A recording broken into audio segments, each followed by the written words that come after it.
Download this code from codegive.com, link in the description below. A connection timeout error occurs when a client, such as a web browser, tries to connect to a server but does not receive a response within a specified time frame. This can happen for a variety of reasons, including server overload, network issues, incorrect server configuration, or problems with the client itself. Below, we'll go through some common causes of connection timeout errors and provide code examples and solutions to address them. 1. Check server status. First, ensure that the server you are trying to connect to is up and running. You can do this by trying to access the server from your browser or using tools like ping or curl. Example, checking server status with curl. If the server is down, you'll need to resolve the server-side issues before proceeding.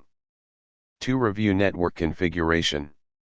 Network issues can cause timeouts. Check your firewall settings, proxy configurations, and network connectivity. Example, checking firewall rules, Linux. 3. Increase timeout settings.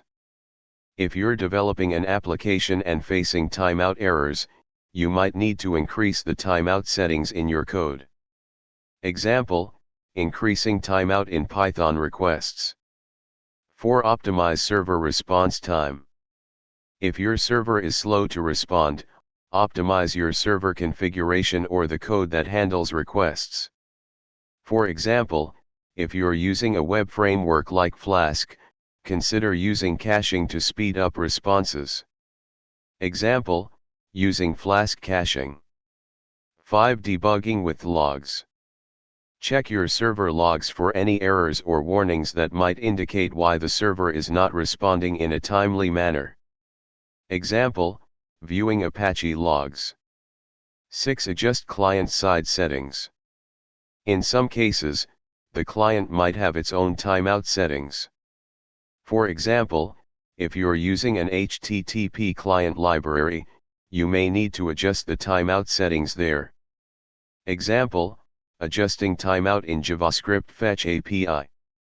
Conclusion. Connection timeout errors can occur for various reasons, and the solution may depend on the specific circumstances of your situation. By following the steps outlined above, checking server status, reviewing network configurations, increasing timeout settings, optimizing server responses, debugging with logs, and adjusting client-side settings, you should be able to identify and resolve the issue effectively.